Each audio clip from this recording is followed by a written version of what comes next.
Our guest, her name is Teri Schnaubelt. You might not know her name, but you probably know her voice if you're somebody like me that likes to listen to books rather than read books. Because I'm not on the subway anymore, so I just kind of like sit around and listen to a book, because it used to be I would hold a book and it was exciting to read it, but then I discovered the world of audiobooks and I was like, why should I do the work when someone else is already doing it for me? Mm-hmm. Teri, thank you so much for joining us. I'm really excited to have you on the show. Thanks for having me. Happy to be here. Okay, so it's a double reason. Like, first of all, I'm very interested in the world of book reading, of course. But I'm even more interested because I found out that you're going to be reading my book. Yes. Which makes me wonder, why didn't you want to read your own book? I auditioned to read my book. Okay, I've done some voiceovers. Mostly, I've been in radio almost 20 years. But Right. you and I both know the whole idea of what you do is very different from what I do. Yes. You are acting with your voice, right? I mean, Thank you. Yes. you have a way of taking one word, and putting all of this behind it and under it, where you put all this emotion in this one word, and then you sort of feel something. I don't have any of that. I don't know. You speak pretty passionately. And I think that's part of it, is being able to tap into, especially when you're doing nonfiction, which can get dry, tap into the author's passion. So clearly you are a very passionate person. So it's my job to figure that out just by reading what you wrote, and Right. then, imparting some of your passion into it when I read it. Okay, that's good. I'm happy to hear that. That's good, because I think it's gonna be awesome. Great. They had said to me, "Do you want to read your book?" And I was like, "Well, of course I do. Please, I wrote it. I'm in radio. It seems Right. perfect."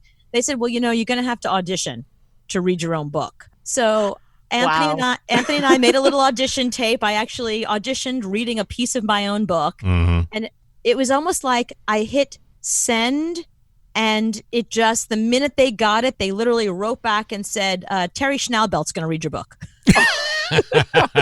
Wow. So maybe they just set you up. They're like, well, we're going to get a professional to read it, and we'll just, humor Cooper and let her send an audition. Right? Did you get that feeling? Yes, 100%. Yeah. Or they opened it, or they were kind enough at least to listen to it and go, "Oh, isn't she cute?" Thinking that's anything that we would ever want to hire. Right. That's So, I mean, funny. listen, I've never read a book for a living. I've done some voiceovers here and there, but mostly Anthony and I have been in radio a long time. What you do is such a specialty, and I'm so grateful that you're going to be reading my book, Celebritocracy, and I'm hoping that at the end of this interview that we have not changed your mind, where you're going to be reading it going, "That bitch." Oh, boy. Well, luckily, no one can see my eye rolls when I'm alone in the booth narrating. So no matter what I'm reading, and thankfully, hopefully my acting chops come together enough that you can't tell if I'm rolling my eyes in a scene or whatever. So My question is, when you read a book, do you pre-read the book before you go into the studio and read it into a mic? Oh, yes. I think all the best narrators do that, because sometimes that's what it takes to really dig into the author's passion, the story arc of the book, the arc of the characters, how they change throughout the book.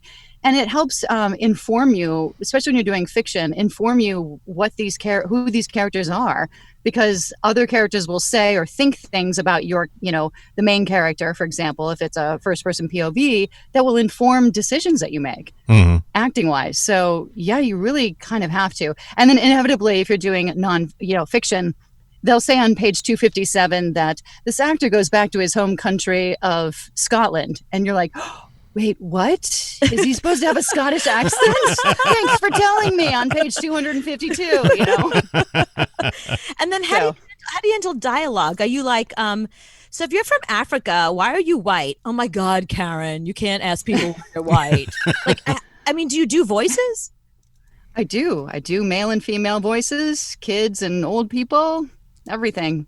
That's one of the great things about this. Part of it is that I get to act all the characters. Whereas if you're a stage or on camera actor, you get typecast, right? Mm-hmm. Right. I mean, we can get typecast with our voice to an extent, but we have that flexibility to be all of the characters, and it's way more fun. Okay, so if you end up having to be like a 50-year-old guy from Liverpool, what does it sound like?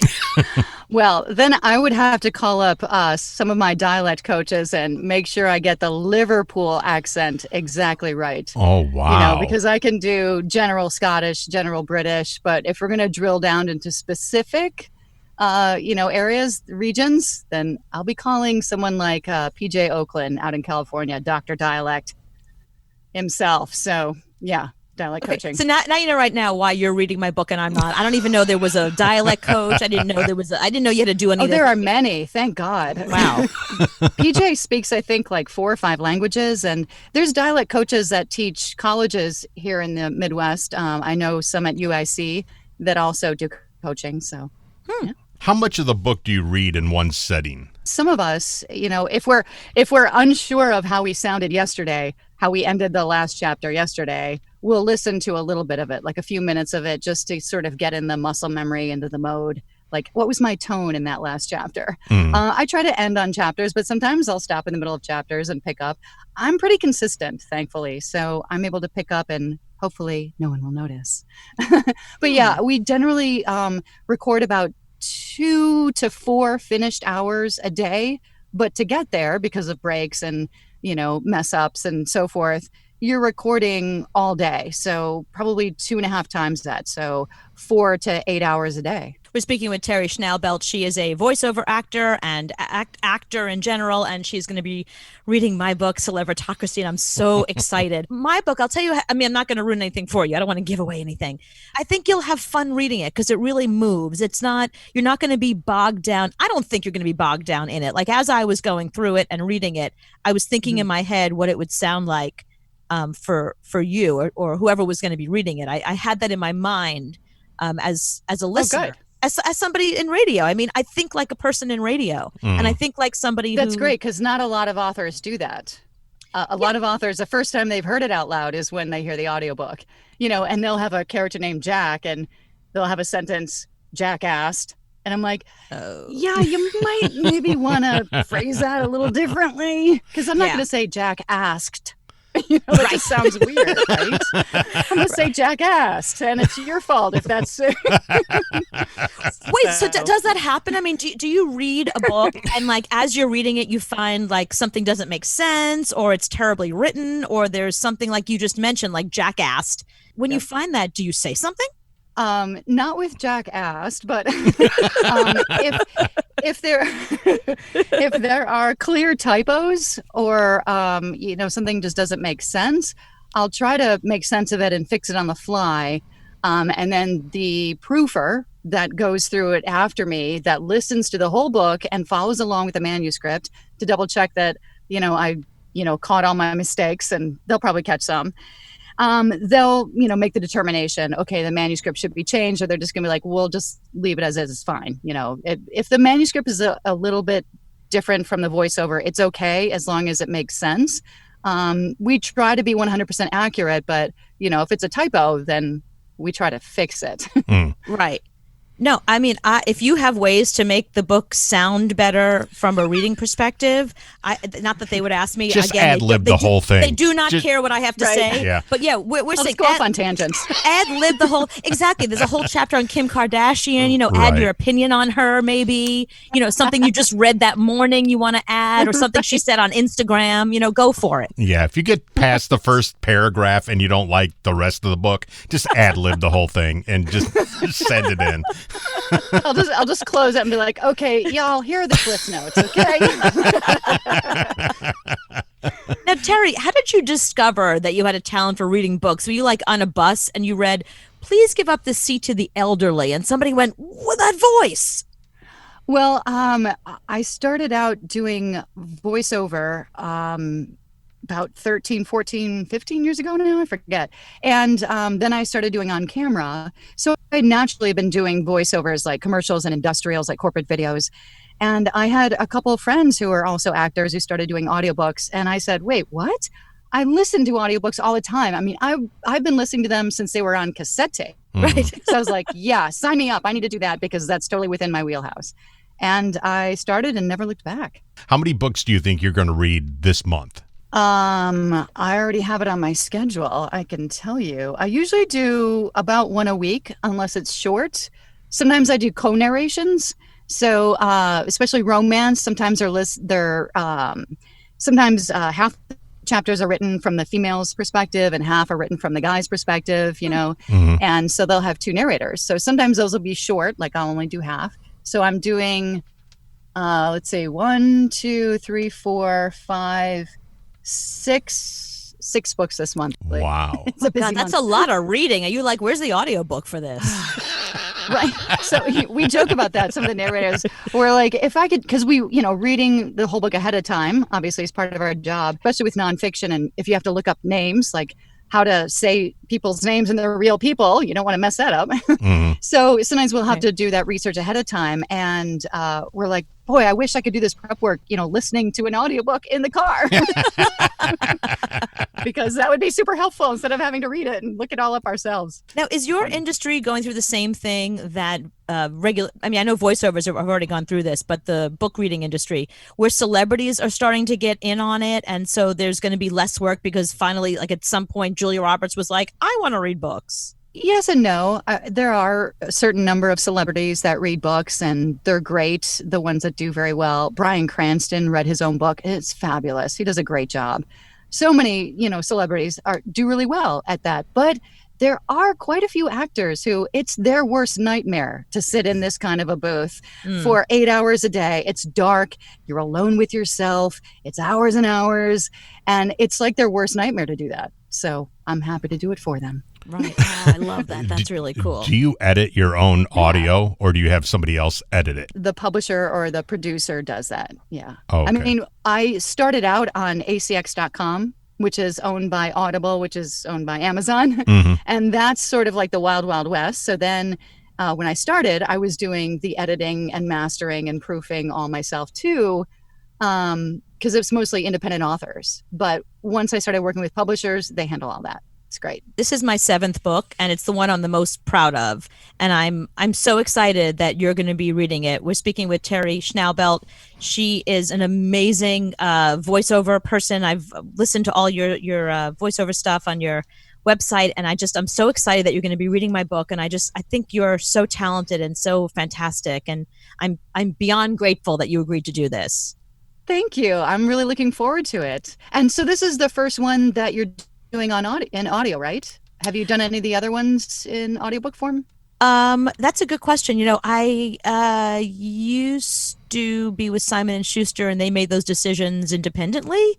So there might have been an audiobook or two here and there that I wasn't part of. I have a different deal now. So now they actually pretend to ask me questions, and I give them answers as if they truly care. But before, so it used to be, I don't know how much you know about the publishing world. It used to be that they wrote you a check, they took your book, and then they danced off into the sunset and they did whatever they wanted with it. And if they sold it for the rights for literally anything, they were kind enough to let you know, but you no longer had the rights to it. They basically bought you and bought your book. So I don't know if any of them were audiobooks before. I should go back and take a look.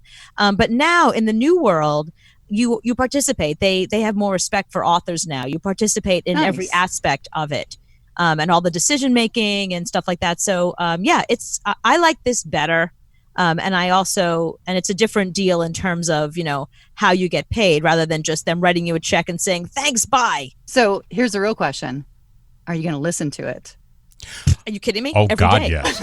Every day. Is it going to be weird though? But aren't you going to be like, I know all that. I know how the story goes. I don't need to hear it all. No, because I think like your interpretation will be different than mine. I'm kind of glad now that I think about it. I don't know what I was thinking I ever wanted to read my own book, because I know in my head what happens and what I want it to sound like, but I think your interpretation is going to bring something to it that I'll find things in my own book that I probably hadn't thought about before, aspects of it that'll be emphasized. And I was like, yeah, that is very important. I didn't realize. So I love that attitude. That is great, because there's a lot of authors who are afraid. And when they hear it differently, their reaction is sometimes, oh yeah, that's not the voice I had in my head.